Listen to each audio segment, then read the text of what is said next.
Hello, everybody. My name is Jay. I'm one of the expert IELTS teachers here at E2 Language. In this live class, we're going to do IELTS speaking. We're going to look at parts 1, 2, and 3. I'm basically going to take you through a live test simulation or a live mock test, if you like. So you can imagine that I'm the IELTS examiner and you're the student. What I'm going to show you will be precisely what will happen to you on test day without all the nervous energy, perhaps. Anyway, let's take a look. So IELTS speaking part 1, 2, and 3, we're going to do some timed practice. So as you probably know, there are 3 parts to IELTS speaking. The first part is small talk, where the examiner will ask you some simple questions. Then you'll do a presentation, and then you will have a discussion about the topic that you looked at in the presentation, okay? It's pretty straightforward. Just before we get started on part 1, I just remembered I have to send you guys the link who are in the live class. All panelists, I'm putting the link to the YouTube live into the chat. If you're there, click on that link so you can watch it on YouTube live if it's not formatting on your screen properly. Right, let's keep going. So part 1 of IELTS speaking is pretty straightforward. Basically, you're going to get a simple question like this. The only thing you need to do is elaborate on your answers. I'm going to give you 20 seconds to answer this question starting now.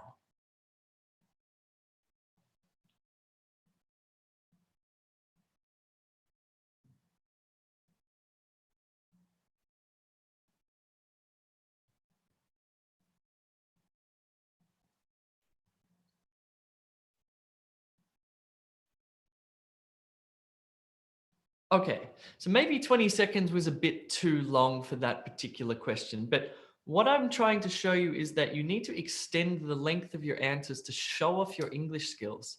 What the IELTS examiner might do if they want to move on and ask you the next question, you have to read their body language. They'll go like that, and then you'll stop. Then they'll say, okay, next question.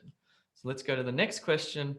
I want you to speak for around 15 seconds, maybe even 20 seconds, starting now. Tell me about your hometown.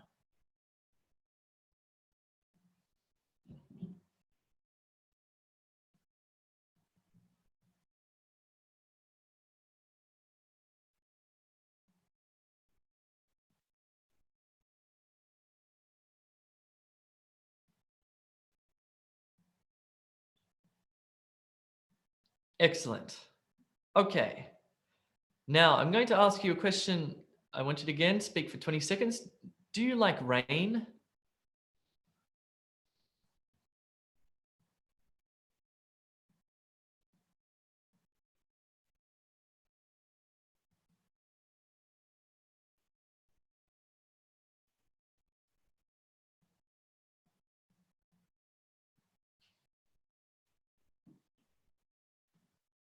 Odd, right? Very strange question. Anyway, I actually got this question. I've done the IELTS 3 times just for the experience of it. And I've had this question twice. Do you like rain? Let me ask you another question, because this is another one that they asked me after it was, have you ever been caught in the rain? I want you to speak for 20 seconds on that question. Have you ever been caught in the rain? Oops, I can't give you 20 seconds there.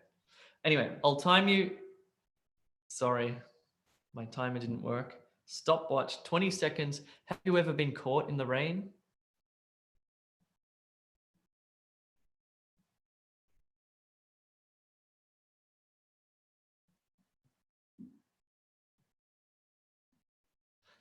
Okay, stop. Right, now we're going to move on to part 2. So what's going to happen now is the examiner's going to give you a task card that will have a topic on it. You will have 1 minute to prepare to speak.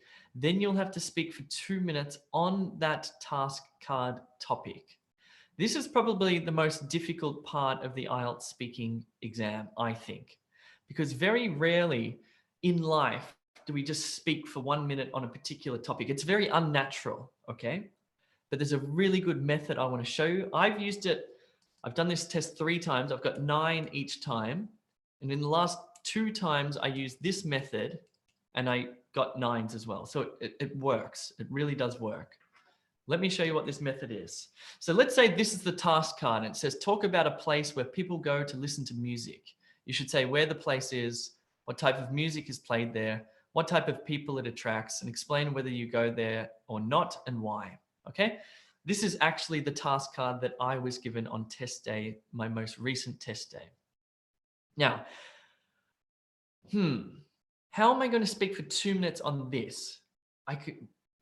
It's going to be difficult. I need a method. So what I'm going to do is I'm going to tell 3 stories, a past story, a present story, and a future story. We call it PPF. If you want to memorize that, makes it easier.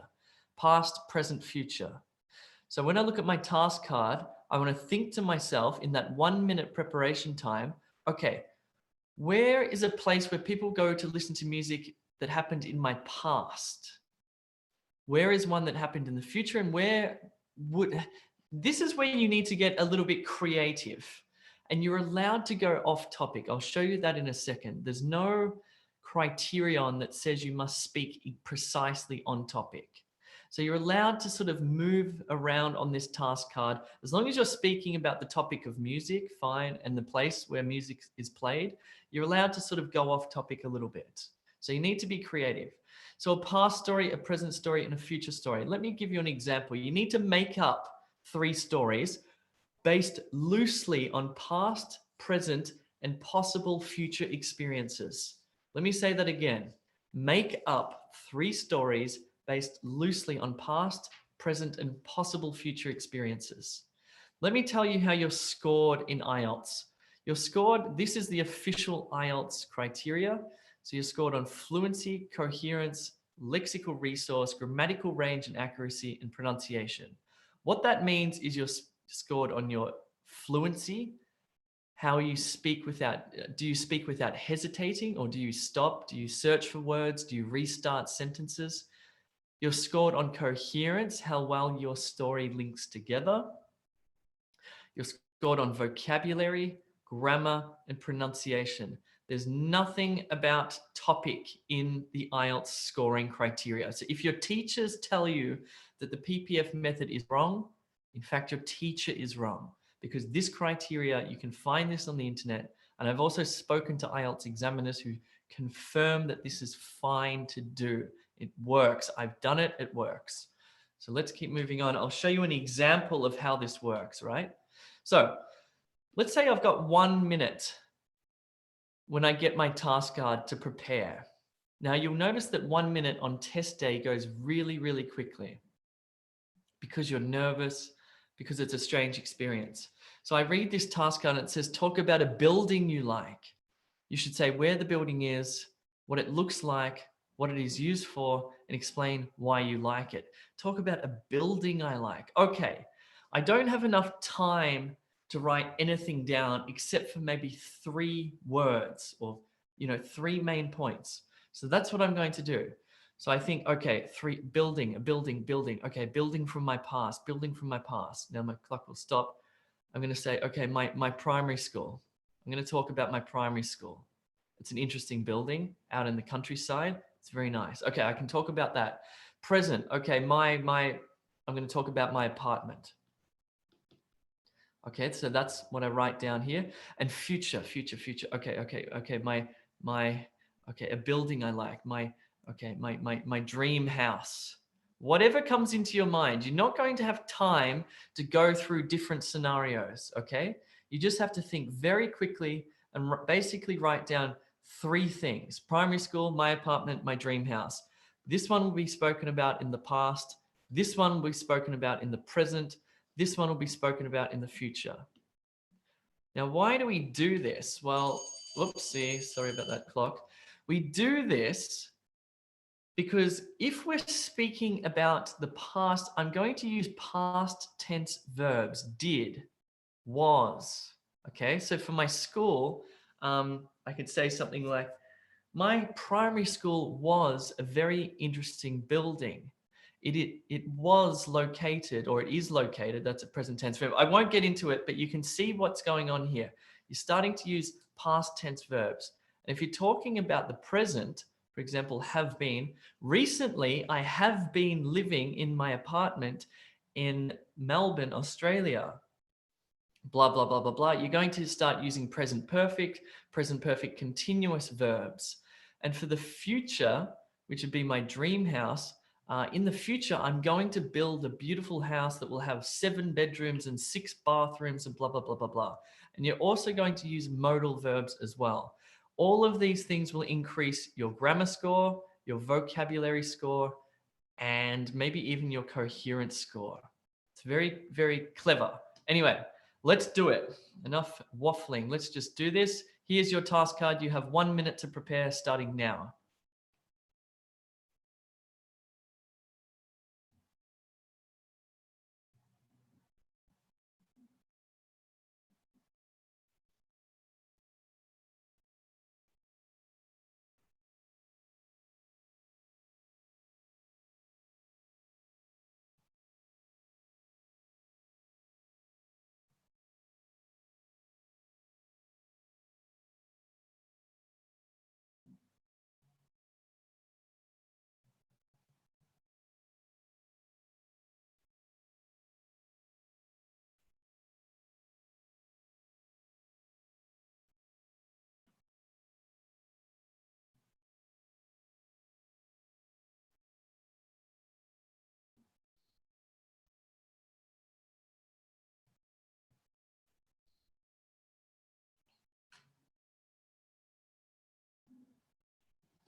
Okay, you can begin speaking starting now.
Right, that's the end of your 2 minutes. How did you go? Did you speak for 2 minutes in length? Just put into the chat whether you were able to speak for 2 minutes. Yes or no?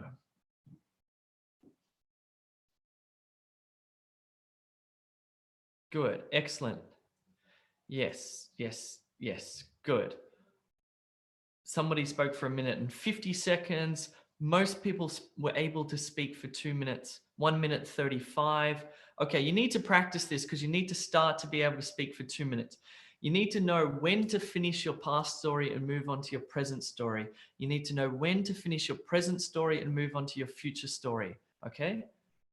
Cool. Excellent. That's good news. That's really good news. I tell you why this is also a very good way to maximize your speaking scores is because what people usually do in IELTS speaking, they speak about one story and they tell the story, then they tell the same story again, then they tell it again, and then they just sort of lost and they think, well, I've got nothing else to say. By telling 3, it just makes it easy and sequential, and far better. All right, it's not over yet. Just before we move on to part 3, I've got a couple of things to suggest if you need help with your IELTS. Number 1, if you need help with your IELTS, I suggest you go to this website and sign up for a free account. Okay? You'll get some free practice materials, including reading and writing, etc. If you really need help, then I suggest you upgrade your free account to a paid package, which will give you opportunities to take tutorials with expert teachers, to get some feedback on your speaking and writing, amongst other things. And we also have lots of great practice material, including methods, etc. Number 2, if you're feeling generous and you're learning a lot from the E2 language free materials, you can go to this website, which I'll put in the description, and you can feel free to donate a small amount of money, for example, $2, or you can donate whatever, 100 rupees, whatever you want to donate to E2 language would be much appreciated. And also, just before you go, make sure you subscribe to this YouTube channel so you can get alerts when we upload new videos or if we're live streaming. Cool, so just keep those 3 things in mind. All right, let's move on to part 3. Now, part 3 in my most recent speaking test was, I tell you what, it was philosophical. It was tricky questions. This is an easy one. I just wanted to speak, actually, I think probably 30 seconds is sufficient. What genres of music do you enjoy?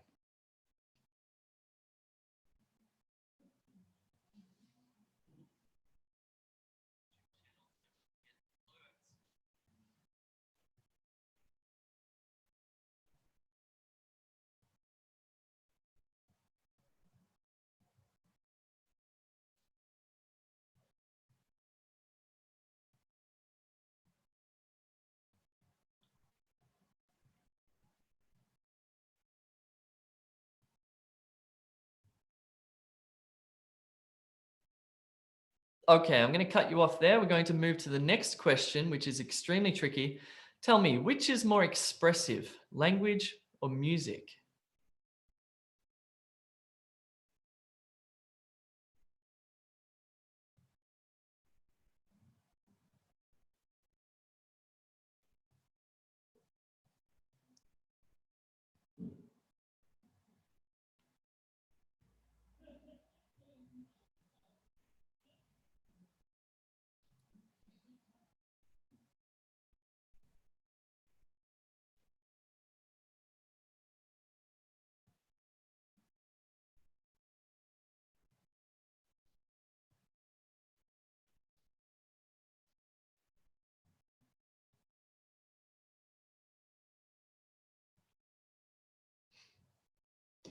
Finally, what is the relationship between music and memory, do you think?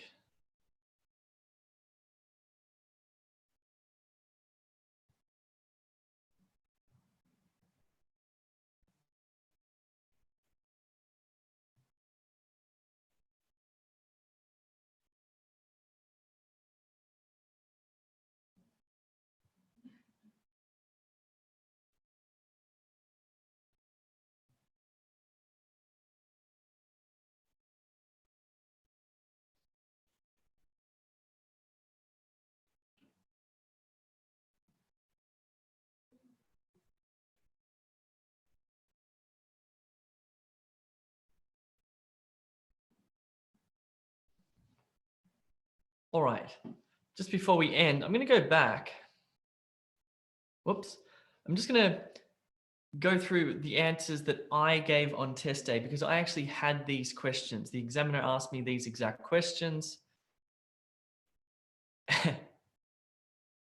I spoke well, but it was really complicated. So this is what I did. I said, okay, what genres of music do you like? Or what genres of music do you enjoy? And I said, well, I actually enjoy a range of different music, mainly because I've been influenced by a range of different people. For example, my best friend when I was growing up introduced me to reggae music. And so I went through a period of my life where I really enjoyed listening to reggae music. But most of the influence that I have comes from my father. He introduced me to 60s and 70s rock and roll. So I've listened to a wide variety of that type of music as well. More recent, blah, blah, blah, blah, blah. You get the idea. Okay. You need to just be expressive, think about it. Let's have a look at this second question, because when she asked me this, I thought, whoa, that is a really tricky one. Which is more expressive, language or music? Talk about philosophical. I said, that's a tricky question. What do I think is more expressive? And I bought myself a little bit of time to think about it. And I said, well, to be perfectly honest, I think actually language is more expressive than music. I believe that there are more words than there are musical notes, and therefore it's easier to create sentences and meaning using language rather than music. However, I also believe that music has more of an emotional expression than language. Language is probably more intellectual, whereas music is more emotional. And I started just talking about that sort of stuff, okay? Tough questions, tough questions. Then she said, what is the relationship between music and memory? And I thought, whoa, this is getting crazy. I said, well, I certainly think there is a relationship between music and memory. I'm not sure how strong the relationship is. It's probably a weak one, but certainly when I hear certain music, it triggers various memories that I have. For instance, there's this one song that I hear from the Beach Boys that makes me think about TV commercials.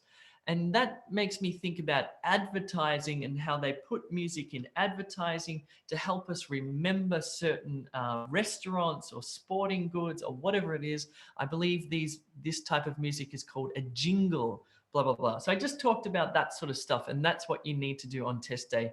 You need to be smart, you need to be thoughtful, you need to be expressive, okay? Tough, because in order to do that, you need to have vocabulary, you need to have grammar, and you need to have pronunciation ability. If you need help, do check out e2language.com. We can help you with all of this sort of stuff.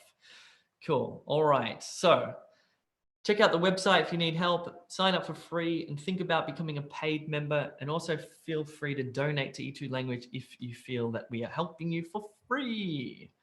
All right, let me answer some questions in the chat. Then I'm going to go and have some lunch because I'm starving. Jay, how can we speak the last part? Oh, okay. Interesting. Good question. I'll tell you what happens here. Let me go back. Let me go back so people know what you're talking about here. Okay. So a lot of people, when they're looking at this task card, they will answer this, and this, but they'll often forget this. And it's not a big problem. It's not a big problem. As I said, you can talk off topic. It's fine. So talk about a place where people go to listen to music and explain whether you go there or not and why. So for instance, one of the things I talked about in the present, and by the way, I didn't tell the truth. I actually kind of dislike seeing live music unless it's in a concert theater. I dislike noisy pubs and I hate nightclubs, to be perfectly honest. So I told an untruth. And I said, recently I've been visiting a local pub in my area called the Northcote Social Club. They have a range of different music there, including reggae and punk and hip hop and blah, blah, blah. And then in the last bit, I said, I enjoy going there because it's a good social spot and there are lots of my friends there, etc. So yes, you can keep that last bit in mind, but also keep in mind you don't need to tell the truth. You can be dishonest. It's not about honesty here. It's just about telling a story, and your story can be fictitious. Jay, do we need to speak in the order of the questions asked on the cue card? The answer to that is no, you do not need to follow this. And what you'll find on test day is you'll start talking about this, and then you'll start talking about something else, and then you'll go back to this one, and then you might come back to this one, and then you might come back to here, and then down to here. That's all fine. Again, you do not get graded on your ability to speak on topic. You're graded on grammar, vocabulary, pronunciation, fluency, and coherence, not topic, despite what your teachers may tell you. I missed a lot of your webinar. How can I watch this live class again? It will be on YouTube. This one will be on YouTube, or it will be in the E2 Language platform. I won't answer that question there. Jay, what do you recommend, OET or IELTS? Oof, good question. Okay, so the OET is a medical English test. If you're a nurse, doctor, physiotherapist, dentist, etc., you can take the OET for registration in Australia, New Zealand, Singapore, and now the UK as well. Look, I think if you're a nurse or a doctor, I think the OET is probably a more suitable test. The vocabulary will be more familiar to you. And also it's a bit like professional development. It will actually build your skills for when you're working. So that's a good question. Oh, here's Justvia says, should we explain the last part of this question here in the past, present, or future? No, you don't have to be honest. You can just concentrate on these 3 dot points and you can forget this if you want. I don't think I spoke about it, for example, and it's fine. Cool. Let me go to YouTube Live and answer a few questions.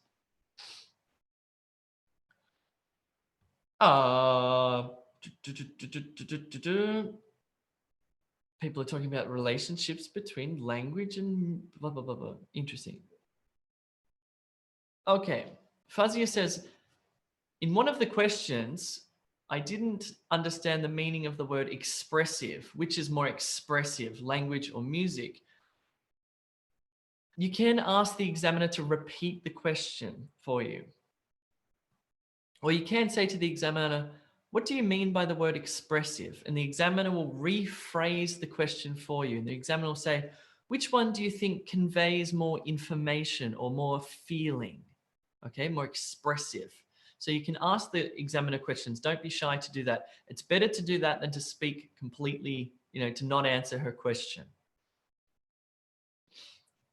Topics to which we can't use the PPF method. Great question, Manoj.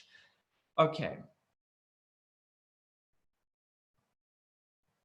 Okay, imagine if you get a topic card that says talk about a childhood friend.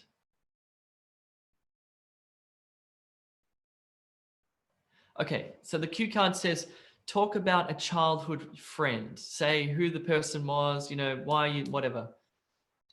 That would be hard to make a past, present, and future one, but not really. You could start in the past and say, I'm going to talk about my friend Johnny. Johnny was a great guy, blah, blah, blah, blah, blah. More recently, I've seen Johnny again. He's changed, blah, blah, blah, blah, blah. In the future, I hope that I'll see Johnny develop into an interesting person.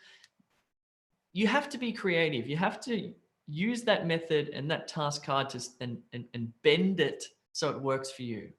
It is possible that on test day, you might get a topic that you just can't think of it, but it's also up to you to practice this method, the PPF method, with different cue cards. So you can start to get good at it. No matter what you get on test day, you go, all right, bang, boom, boom, boom, and then you speak for 2 minutes. So in listening and reading, is it okay to write in block letters? Yes, I believe so. Please check on that, but I believe it is okay to write in capital letters. How much are idioms important in speaking test?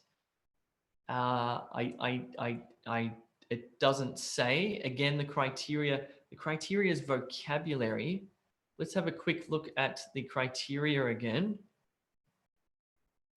Hold on, just give me 1 second. Here it is here. Okay, let's have a closer look at this. So this is band 9. Okay, let's have a look at vocabulary. It says uses vocabulary with flexibility and precision. Okay, uses idiomatic language. What does that mean? Uses idiomatic language. Okay. It doesn't mean that you have to talk about the silver lining and raining cats and dogs and kicking the bucket. Idiomatic language means that you use phrases that a native speaker would use when talking about a specific topic. Okay. So if you're talking about music, you would say, you use the word genres and tempo and, contemporary music or something like that. This is also idiomatic language. It's not necessarily funny phrases. It's words that are related to that topic that a native English speaker would use in a normal circumstance. That's idiomatic language. So it doesn't sound strange. It sounds natural. Okay, that's what that means. Good question.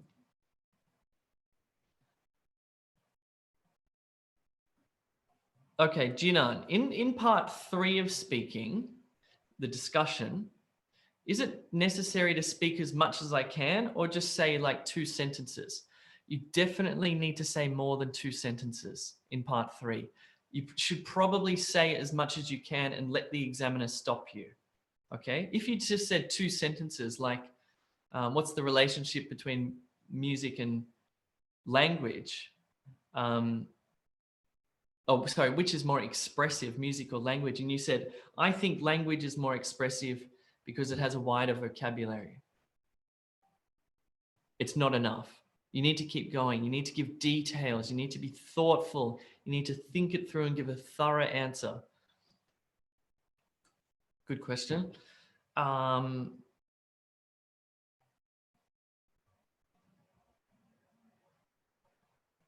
Okay, cool. That's it.